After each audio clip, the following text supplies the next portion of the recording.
Aurélien Dumont, vous êtes compositeur, docteur en composition musicale, pensionnaire de l'Académie de France à Rome Villa Médicis en 2017-2018 et lauréat de plusieurs concours et prix internationaux, comme le prix de confirmation de la Fondation Simone et Sino del Duca de l'Institut de France, le prix San Fedele de Milan ou encore le Grand Prix international du disque de l'Académie Charles Cros.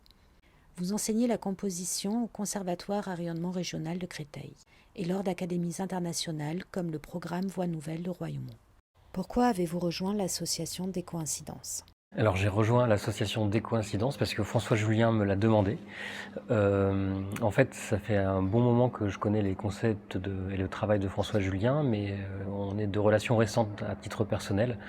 Je l'ai rencontré personnellement lorsque j'étais pensionnaire à l'Académie de France à Rome, c'est-à-dire la Villa Médicis en 2018. Et lorsqu'on est pensionnaire là-bas, on a l'opportunité de pouvoir inviter des personnes qui comptent pour nous ou pour notre travail. Et voilà, j'ai invité François Julien à venir faire une conférence à la Villa Médicis où il a pu présenter l'ouvrage qui venait de paraître, qui était justement l'ouvrage qui s'intitulait Des coïncidences. Et suite à cette rencontre, en fait, on a noué des liens d'amitié. Et puis 2 ans plus tard, lorsque il a eu cette idée de créer l'association des coïncidences, il m'a demandé si j'accepterais d'être membre fondateur de l'association, ce que évidemment je n'ai pas pu refuser. Comment votre rencontre avec François Julien a-t-elle marqué un tournant dans votre métier de compositeur ? Alors en fait, j'ai rencontré la pensée de François Julien lorsque j'ai débuté mon doctorat de composition dans le cadre ce qui était à l'époque un tout nouveau programme qui s'appelait SACRE, Sciences, Arts, Création, Recherche, et qui est un programme doctoral en fait qui réunit les grandes écoles d'art de Paris et l'École normale supérieure. Et en fait, moi qui me suis toujours tourné vers la question de l'altérité dans mon travail, c'est-à-dire le rapport que je pouvais entretenir avec les autres arts, mais aussi avec les autres cultures, il m'a paru très intéressant de voir ce que les philosophes en disaient de cette question de l'altérité.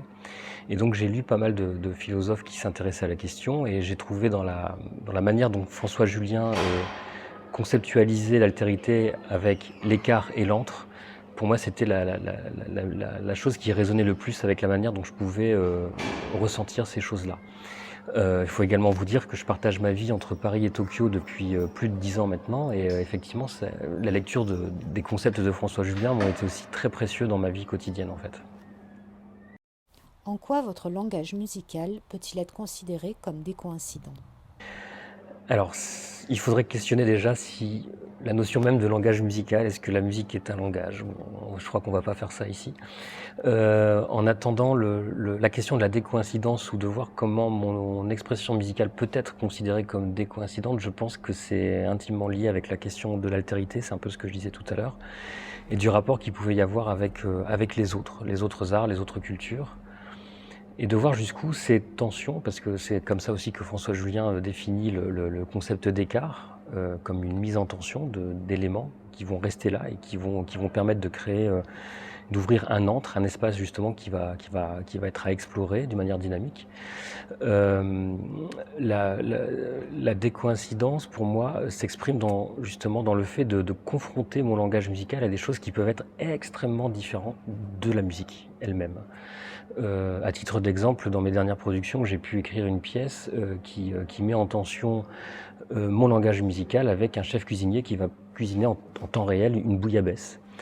Et c'est ce genre d'expérience qui fait que je pense que mon travail est décoïncident. Parce qu'en fait, je ne reste pas dans un propos purement musical. Je veux absolument que ma musique soit mise en tension avec des choses qui peuvent être le plus éloignées possible de ce qu'est un propos musical, en fait. Pour un compositeur, décoïncider, est-ce forcément se renouveler ?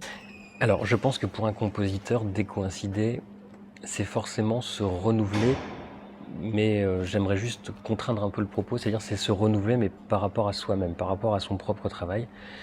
C'est-à-dire que je pense pas que la question de la décoïncidence chez un compositeur, ce soit celle de la table rase, mais au contraire, c'est de travailler sur l'existant, d'ouvrir des brèches, d'ouvrir des fissures, Donc c'est se renouveler par rapport à soi-même, mais sans avoir une espèce de quête un peu utopique d'un renouveau du son pour le son. Enfin, je le dirais de cette manière-là.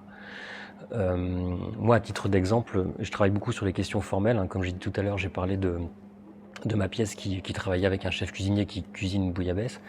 Et là, actuellement, je viens de terminer une grande pièce qui s'appelle What's Pop, et dont pour la première fois je me suis confronté à l'écriture d'un livret qui repose sur le travail d'un vidéaste que j'aime beaucoup qui s'appelle Paco Thielman et qui questionne justement la nécessité et le lien avec la culture populaire. Donc dans What's Pop, on va voir clairement une mise en tension entre de la musique contemporaine, des questions mais vraiment de pop culture, ça peut aller jusqu'à la publicité, et la musique pop, c'est-à-dire tout ce qui vient du rock en gros.